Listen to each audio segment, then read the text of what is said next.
Hey, we're live. It's hashtag Malkin Live. This is the third installment of my series this week, focusing on the band. Because everybody wants to talk about free speech now. We had the President Trump tweet, and everyone thinks that they know what it's like to be censored, but you rarely hear from the actual people who have been censored. So we had Nick Fuentes on Monday, Laura Loomer on Tuesday, and today I have a man who needs no introduction. It is Gavin McInness of censored.tv. Hey, Gavin. Hello. So we were just talking a few seconds ago about how I have no merch of yours. I need some swag and merch. This is one of my favorite ones with my little servant, Ryan Tetsu Rivera. Ryan. Okay, I want that, I think. What else? What else is in the shop? I don't know. Go get our merch. I know. I said I want a mask. That is what I want. I want the censored.tv mask. Yeah, I was thinking about making merch for that. Like, we have a mask with a sheep that says "ba," and but I think it's funnier to say "Okay, Karen" every time someone yells at you to wear a mask. Did you see the one? I couldn't tell if it was a joke or not, which means it probably wasn't. It's got the duck bill, and I don't know. It's got some pressurized button, so you can eat. This. I saw that was invented in Israel, and it didn't look like a joke. And I'm thinking, but you still have to digest it. Like, what? I don't get the logic of any of this. But I think we're really seeing that the DNC loves power. And then you'll hear them use words like moderate and valid. Like there was this professor who was talking about, you should be careful on your Zooms not to have wedding pictures in the background because it makes gays feel like they're not valid. And she also says, but you can say, like, what'd you do with your family this weekend? That's valid. So she's sitting there telling me what is valid. And then there was another article about the Proud Boys saying that the Proud Boys are spreading dangerous propaganda about COVID. And he says, and they're doing it without moderation. Yes. And I thought that word is crucial. Moderation. They're not being moderate. I want to moderate them. Yeah, that's right.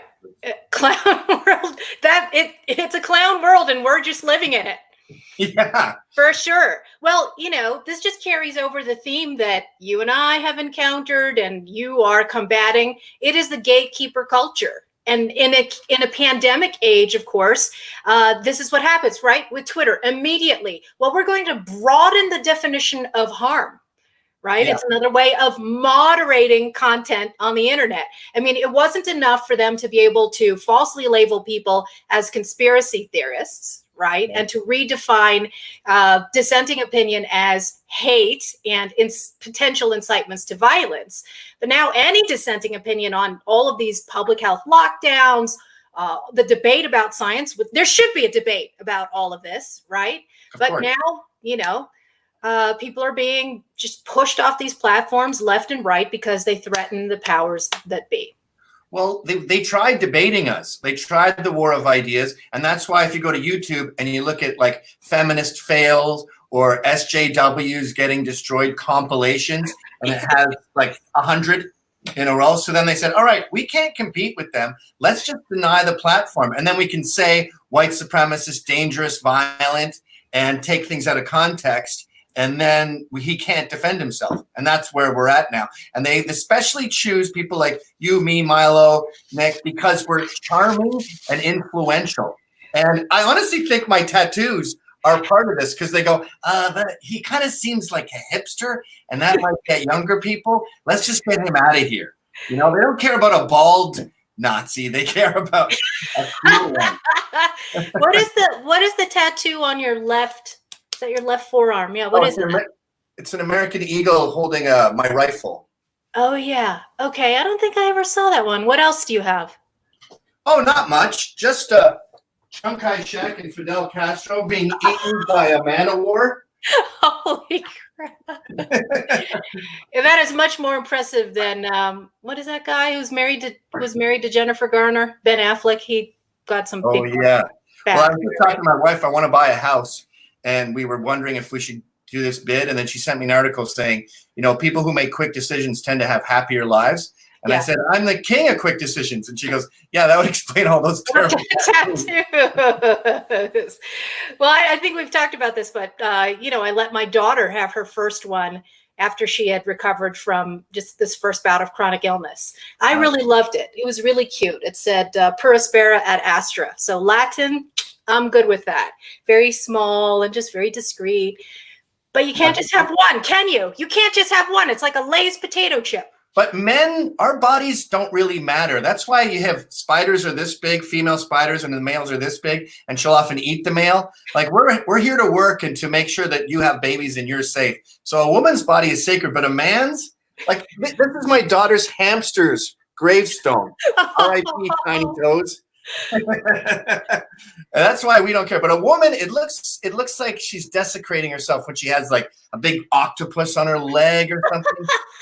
That's why women can't drink booze, because their body's a temple, and when they pollute it, you just go, stop doing that.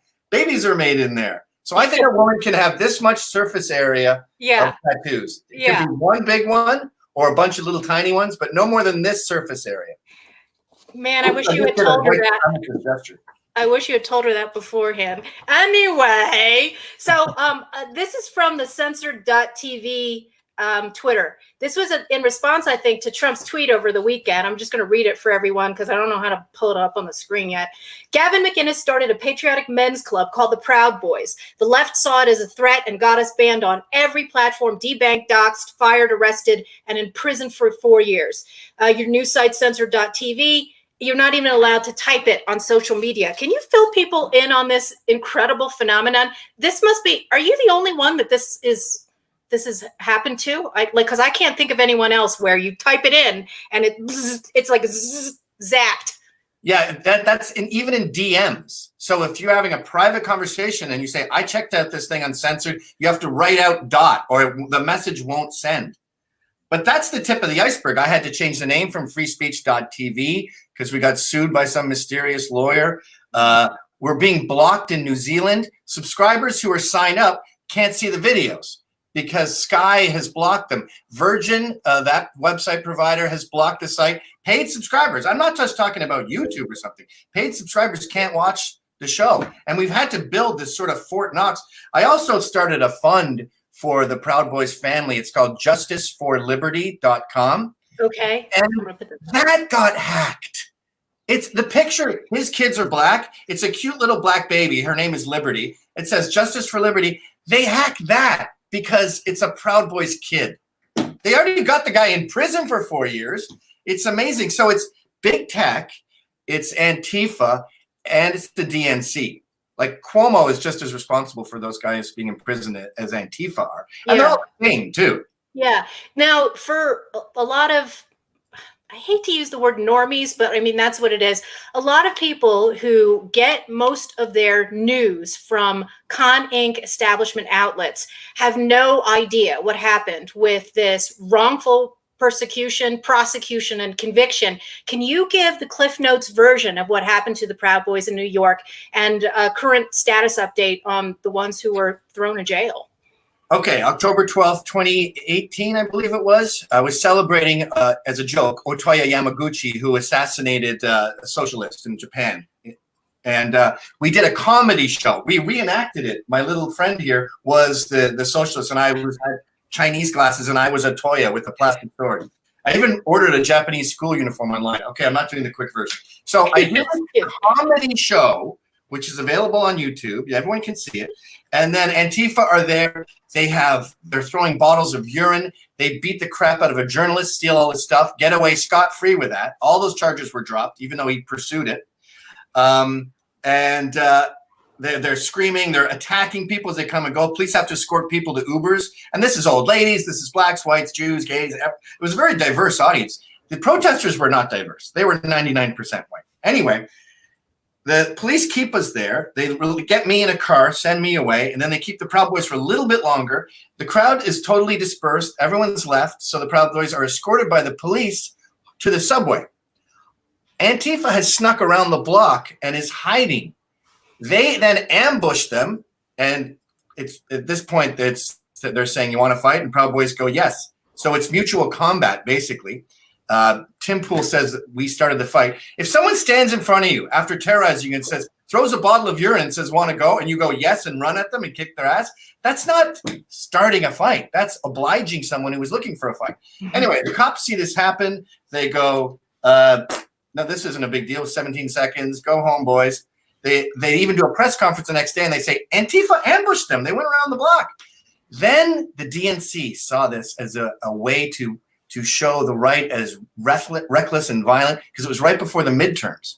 Right. So de Blasio, Cuomo, the Attorney General, they all get on Twitter and say, hate has no home here. These guys were roaming the streets, beating up people who disagree with them, implying that we were like finding gays and beating up black old ladies or something. So this is headed to court. There's no case. They focus on these three guys, David Kyriakos, John Kinsman, and Max Hare. But there's a problem. One of them is brown. So what they do is they separate the brown guy's case and say, just take a plea, just do 1 year. He refuses, so they just drop it. They totally drop it. Now they have the two white guys. They make it all about white power. The audience was, the jury, was millennial and black, and they were loving this narrative. And John Kinsman's black wife was there. The media didn't go near her. When she was with John, cameras were face down. At one point, he goes, get out of my face with the camera. They freeze that and make it a Sieg Heil. That's in the Daily News. Mm-hmm. And they throw the book, the Mark Dwyer, the judge, who, by the way, let a serial rabbi pedophile who was raping children, he let him get away with 8 months. He says, this fighting reminds me of Germany or Europe in the 30s. Oh, geez. And he says, I think he implied that I'm the one who should be in there. Talking about his speech, he never even saw. If he'd seen the speech, he'd see. I wasn't sitting there going, und von Ivan, verstorben, und von Ivan. And these guys, Max is, they're both appealing it. It's going slow. They're trying to have the trial in Staten Island or somewhere that would be a little more agreeable. It's not going to happen. By the time they get the verdict on the appeal, they will have served 3.5. I think they'll be out in 3.5, 3.6 years or something. But like, and they're at Rikers, right? No, they're way. This is another thing they do to screw you. They send you way, way up. So they're in Bear Hill and Governor, which are just touching the Canadian border. So the family has to drive like 10 hours to see them. It's just an extra little screw, just to really nail it. And I can't remember if you mentioned this detail, but not a lot of people understand that Antifa, which were supposed to be the victims, refused to testify at the trial. Yeah. They said they helped the police with information, but so there was no victim. Yeah. I mean, have you ever heard of an assault charge where the victim said, nah, forget it? Yeah. It's like if you're having play fighting with someone and the guy goes, no, we're just play fighting. And then the police say, no, you're going to prison anyway. What? And the crimes were bizarre. It was like assault with a deadly weapon, and they were talking about Max's boot. That was a deadly weapon. Or John happened to have like a penknife on him, so they say that was his deadly weapon, even though he never touched it. And the thing that drives me nuts is John has 3 beautiful black kids. They stay at my house when she's going to visit him because it's a break on the way up from Chicago. She drives, by the way, from Chicago. And these 3 beautiful little angelic kids, these black kids, are denied a father for 4 years because he's racist. Yeah. That's their logic. So here's the thing about the left and the DNC. They seize an opportunity, right? Yes. And in the middle of right before the election, they took advantage of these scrums and turned them into this golden moment to smear Trump supporters as violent menaces to society. And they did it with you all in New York. They did it with Trump supporters on college campuses when they were the ones being beaten with bike locks and, having eggs hurled at them and whatnot. And just, this is the thing about the ineffectualness of the so-called movement on the right.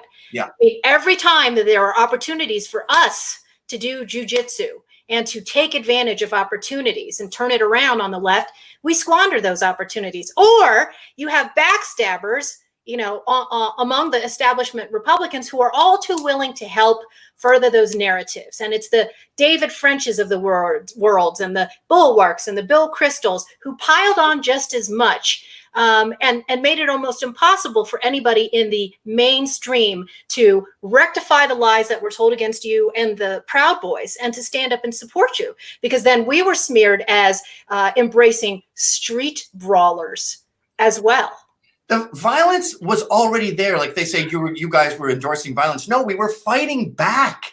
We didn't go to their events. That kid who wrote the Antifa handbook, he did a whole American tour. No one went to any of his events. They would come to our events, wait outside and fight us, and we were happy to oblige. And we were thrown in prison for fighting back. While the left talked about when we go low, when they go low, we kick them.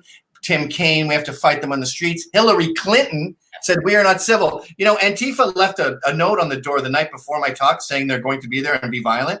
And they said, in the note, they said, we are not civil. So Antifa's using Hillary's verbiage. She's literally endorsing violence. And all we're doing is fighting back. And then they frame the narrative as these racist Nazis. And I sent you the list. I have 35 Proud Boys who lost their jobs. Cops, people in law enforcement, people fighting terrorism, lost their jobs because of this fake narrative. And then we can't defend ourselves because we're banned from social media, so we can't tell the truth. You should see my Wikipedia. It's ridiculous. It sounds like Hitler. And you can see the editors are in Antifa. They endorse Antifa. It's a strange world, but the fact that you call out the right is really interesting because yes, Daily News was at the trial filming John and making him Zeke Heil and all that stuff. Where was the New York Post? Where was Breitbart? Where was Daily Caller? Fox News wouldn't have anything to do with Proud Boys, who are out there fighting for conservative values, physically defending. And ask Ann Coulter about Proud Boys. They saved her life. They surround her when she does these talks. She was at a restaurant recently. Proud Boys brought her there, made sure she was safe before a talk she did. The waitress called Antifa. Antifa were coming. They saw a bunch of big guys in Fred Perry's and tattoos and went, No.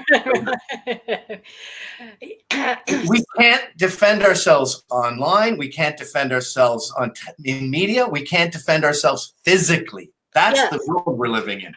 Well, it's ideological disarmament and it's physical disarmament. And, I think a lot of it too with Con Inc., with the establishment of the right, is that they're just completely out of touch with this movement of young men that you've built, right? They always pay lip service to non-traditional outreach. They make a big deal out of every type of identity politics, except for young, disaffected men who are seeking fraternity and who love this country and are willing to put their bodies on the line to defend the West, right? There's Blexit and Brexit, all the exits, right? But here you are, and that's what's extraordinary. And it is, you mentioned how, we're threats because people actually like us, right? And so what do you have to do? You have to scare the bejesus out of people so that they won't even click to find out what we're saying, right? Which is why I thought it was important to do this kind of thing. But the demonization, this is your lawsuit laid it out so well, the entire sort of unfolding. I don't speak French, and so denouement is not the right word because that's at the end. But while it was happening, right, all of the details of boom, boom, boom, boom, boom. How do you restore your reputation? How do you undo these narratives once they become so fossilized? And when they're fossilized, not just by the left, but by the right. Yeah, well, I think what happened is they diluted the term Nazi and all of that stuff until it means nothing. In fact, when Proud Boys started, I had a lawyer who would send cease and desist anytime they said Nazi or anything. And he called me about a year into it. He goes, my legal recourse here is being diluted because they've made the word white supremacist Nazi mean jerk. And you're allowed to call someone a jerk. So that it's just lost its meaning. But it is, I've realized recently the only recourse really is to sue. You can't, there's no justice. Like George Zimmerman, I just saw this great documentary about the Trayvon hoax. Joe Gilbert. Yeah. Mm-hmm. Yeah. Wow. Yeah. And you realize that the police have no power. It's these corrupt judges, and the DNC runs the justice system. So George Zimmerman is suing, and that's the only way he's going to get justice. And with me suing the SPLC, that's the only time I saw results. I got the president kicked out, the head of legal kicked out, that Heidi Cow, what's her name, Heinrich, who was smearing everyone. The Richard Cohen's gone. I chopped the head off the organization, and the lawsuit hasn't even begun yet. That's lawfare is our last resort, and that's where we're at. And yet, what is there, like 3 lawyers who do this for our side? I mean, that's part of the problem too. Right? Yeah, that's true. I was working with another guy, Craig Nelson, who was trying to sue the SPLC, but no lawyer will go near it because they don't want to be called a white supremacist. We spent $5,000 writing a case for these Proud Boys who were kicked out of a restaurant in California. California has great laws for that, but they were invented to protect communists during McCarthyism. So they thought, we don't want communists getting kicked out of restaurants. So there's really solid laws for people not getting kicked out of a place to eat for their politics. We couldn't get one lawyer to take the case. The case was done. The complaint was written. All you had to do was file it. No one wanted their name on it. Or the Halifax 5, they were accused of disrupting an Aboriginal ceremony. All they did was say, why are you having an anti-Canada Day ceremony on Canada Day? And we wrote that up, raised the money. No lawyer would file it. And you knew they were innocent. I mean, the cowardice that's going on here is really shocking. Maybe it's because I'm Scottish and we're warriors by genetics, but I've never seen this much weakness. Yeah. So what do you think of President Trump in all of this? I mean, nothing's been done about Antifa. They haven't been designated a domestic terrorist organization. You know, he's weighed in on a lot of other wrongful prosecutions, right? He's freed what's her name, the Anne-Marie Johnson, the Kim Kardashian, right, yeah, right. So criminal justice reform for certain political groups, but not for his most ardent supporters. Yeah, he really is dragging his feet on everything from the wall to why did Blago get pardoned before Roger Stone or Flynn? Must be a follow the money type thing. I don't get it. And this big tech tweet he put out the other day where he said, tell me if you've had trouble with social media. It's like, we've been having trouble with social media for 2 years. Where were you? Yeah, right. Well, he's monitoring the situation, Gavin, don't you know? Well, it's pretty clear what the situation is. Big tech has been infiltrated by the radical left. And to the radical left, anyone with normal middle-of-the-road values, like you and I, is far, far right. Yeah. Neo-fascist. Yeah. So your personal account was banned from Twitter and Facebook, and that was back in the fall of 2018. Is that right, or was it later? And Ryan, my little Japanese friend, and here. Ryan too. And he's not that political. His Facebook was all like, "Hey, I'm on Orchard Beach with my Puerto Rican pals," and that's gone. Yeah. He's not allowed. That's not permitted. You can't work for me. But my YouTube has stayed up. They took it down, right? And I sent them all this evidence that they were wrong, and they know that I'm litigious now, and they put it back up. And I think it's because Steven Crowder. Crowder's suing them, and he's got a lot of money and a lot of power behind it, and they're scared. So YouTube won't touch litigious conservatives right now, but everyone else, no problem. That's interesting. Yeah, and I know, well, he's still up too, but he's demonetized. Is that what he's suing over? Yes, I believe so. Yeah. Yeah. And then the censored.tv account on Instagram was also banned. Is that right? Yep. Yeah.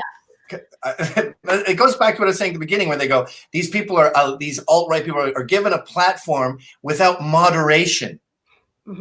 Like, what they're saying is not valid. Yes. Why do we get scared of ideas? How weak do you have to be scared of an idea? I think flat earthers are ridiculous. I'm not scared of their ideas. Go ahead, have a giant convention. Flat earthers, knock your socks off. Yeah, right.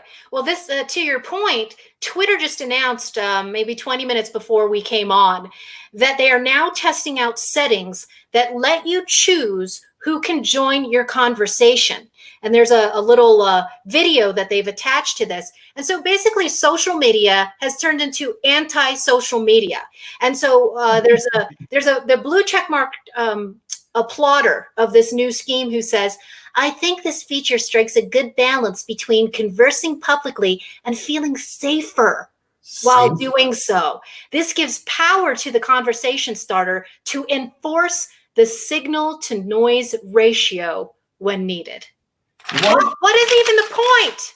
You want to feel unsafe? Try being Gavin McInness or Michelle Malkin and walking around Manhattan or Berkeley. You know, we're in constant threat. When Tommy Robinson and I were banned from Australia, we were going to do a tour there, and they said, no, it might incite violence. The only violence that was going to come would be against Tommy and I. Yes. These people are living in the safest possible universe in history. Yeah. And their first priority is getting more safe. Yeah. And this, I think, is why Zoomers are coming over to the dark side, because it's no fun having all of these rules and all of this moderation. It's not an exciting way to live. It's un-American. But we know how we got here, right? This is all because Trump won. And the only reason Trump was on Facebook and social media is because he had been banned and vilified and lied about everywhere else. So he goes to the rally and he says, holy cow, look how many people are here. And he just moves his phone like that. And we see 80,000 people. And we go, what? CNN told us no one's going to these things. So instead of going, wow, we gave him one outlet and he still won, they go, we have to get that final outlet and not let any of these people show that Trump is popular and that populism is popular. So let's just eradicate that. Right. Safe. I want to feel safe. Safer. I hate feeling safe. It's no fun. Well, I know. That's why I love you so much. I mean, it's one thing to have to deal with the Karens and the awfuls and all that type of stuff. But for me, especially over the last couple of years, just the dread, dullardness and grayness of the people that I had worked with for so long in establishment circles and in Con Inc. And so that's where I see the most vitriol. I mean, the biggest pushback and the worst smears against people like you and me and the voices that I've been trying to highlight this week. And I really do feel that the enemies on the so-called right side of the spectrum are worse than the ones on the left. At least on the left, we know what we're dealing with. Yeah. There's no pretense. I know, but I think we might differ a little bit in that I avoid punching right because I know Charlie Kirk says crap about stapling visas, green cards to diplomas and all of that crap, and he should be embarrassed about saying that kind of thing. But I'm suing the SPLC. I'm attacking the Karens. I'm attacking Joe Biden because they're fighting dirty. So we have to be united. And I know this sounds crazy because they're purposely not uniting, but we have to be united until November to make sure Trump gets in, because we know after Trump's next 4 years, they're going to come back with someone who's going to make Obama look like Hitler. I mean, the president after Trump is going to be trans. And then we'll get Ted Cruz in 2032, and I hope he can fix the 8-year tranny presidency. We'll see. So I only have a couple more minutes here, but let's see. I've plugged censored.tv. JusticeForLiberty.com. JusticeForLiberty.com. There it is right now to support the Proud Boys who are been wrongfully imprisoned, wrongfully convicted, raise awareness about that. And people can still follow the censored.tv account on Twitter at censored.tv. Okay, just want to give you one more chance to address President Trump directly, because apparently he's watching clips of mine and such. What would you say right now, especially like leading up into the election? What should he be doing? President Trump, we had a deal. I was at your rallies. We started screaming, build the wall. It happened at all your rallies. You said you were going to drain the swamp. We need Flynn pardoned, Roger Stone pardoned. We need the Proud Boys pardoned. We need you to stop this big tech censorship. It's been 2 years you've been dragging your feet on this. This is America. You're preventing freedom of speech. Open up the country. Let's get back to work. You're too easily bullied by these never Trumpers because you're worried about your reputation. Get a bad reputation. It worked for Joan Jett. I love it. If I were closer to my piano, I'd rip out some I Love Rock and Roll. Oh yeah, great jam. All right. Thanks so much, Gavin. Appreciate your time. Thanks for having me. You bet.